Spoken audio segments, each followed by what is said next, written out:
आप सबको हमारा नमस्कार।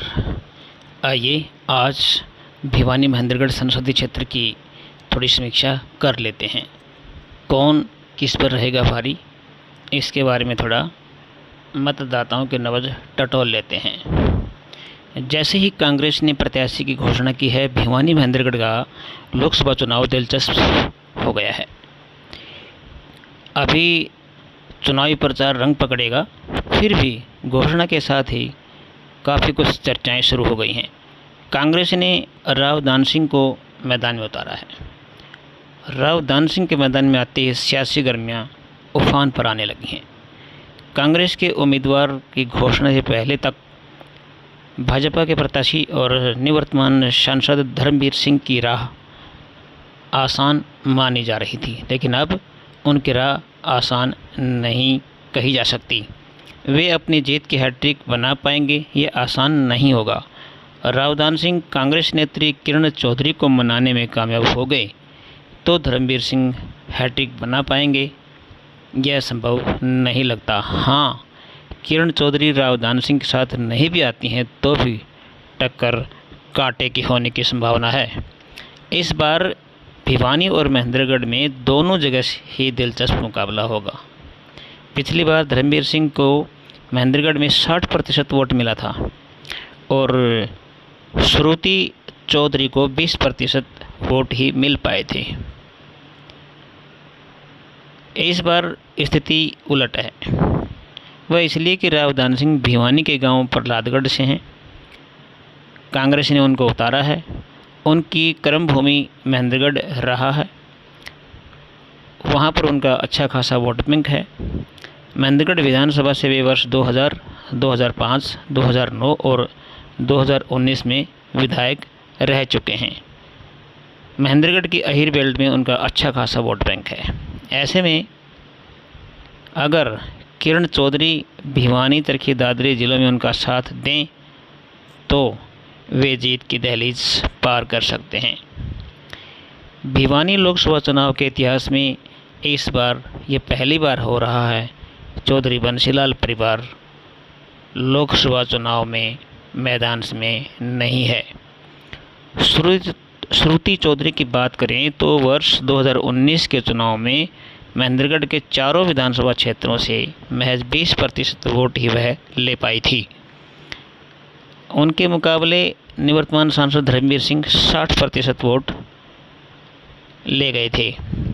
2019 ही नहीं, 2014 में भी महेंद्रगढ़ जिले के मतदाताओं ने श्रुति चौधरी का साथ नहीं दिया था।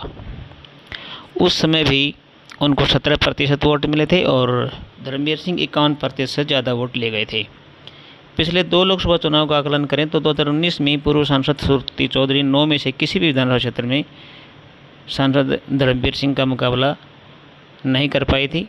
लोहारू, तोसाम और बाडड़ा को छोड़ दे तो बाकी 6 विधानसभाओं में वे आगे रहे थे। महेंद्रगढ़ की चारों विधानसभा सीटों में तो धर्मवीर सिंह ने 3 से 4 गुना वोट हासिल किए थे। 2014 के चुनाव में लोहारू, बाडड़ा, तोसाम में श्रुति चौधरी ने धर्मवीर सिंह को हराया था, तो महेंद्रगढ़ जिले के महेंद्रगढ़, नारनौल, नांगल, चौधरी, अटेली में वे धर्मवीर सिंह के मुकाबले में आसपास भी नज़र नहीं आई थी।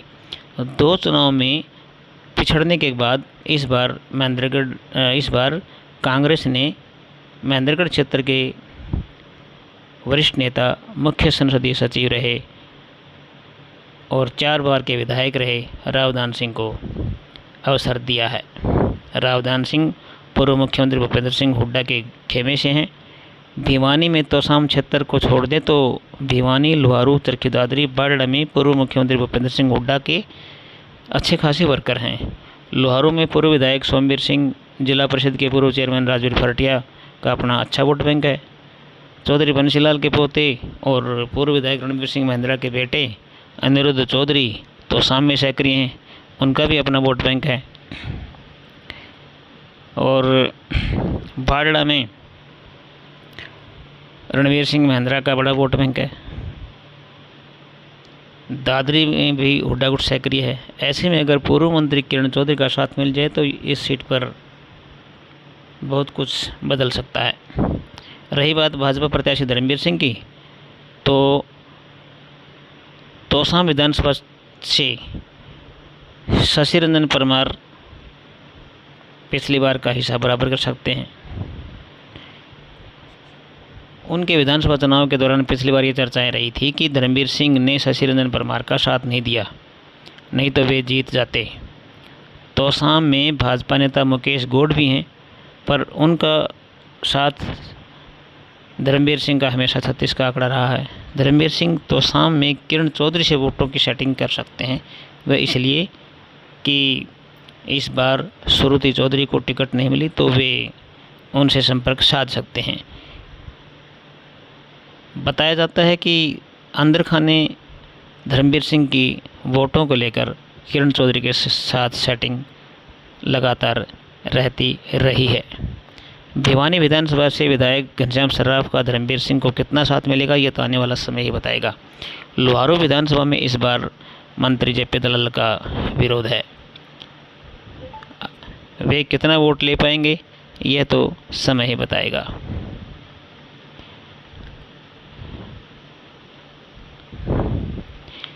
और हुड्डा गुट के पूर्व विधायक सोमवीर सिंह राजवीर फरटिया सक्रिय हैं, तो वे मतदाताओं को वो तक कितना ले जा पाते हैं। अगर वो कामयाब होते हैं तो धर्मवीर सिंह की मुश्किलें बढ़ सकती हैं। दादरी और बाडला में मुकाबला दिलचस्प रहेगा। पूर्व विधायक सतपाल सावण अभी भाजपा में शामिल हुए हैं, धर्मवीर सिंह का कितना साथ देंगे ये कहा नहीं जा सकता। किरण चौधरी का भी यहाँ पर दादरी में अच्छा वोट बैंक है। इतना ही नहीं, यहाँ पर जजपा का भी अच्छा वोट बैंक है और राजदीप फोगाट यहाँ से चुनाव लड़े थे, उनके अच्छे वोट आए थे और जजपा ने राव बहादुर सिंह को मैदान में उतारा है। तो ऐसे में हम कह सकते हैं कि उनका महेंद्रगढ़ क्षेत्र में तो अच्छा वोट बैंक है ही, भिवानी ज़िले में और दादरी में भी उनका वोट बैंक ठीक ठाक है और बाडला विधानसभा में तो उनका अपेक्षाकृत ज़्यादा वोट बैंक है।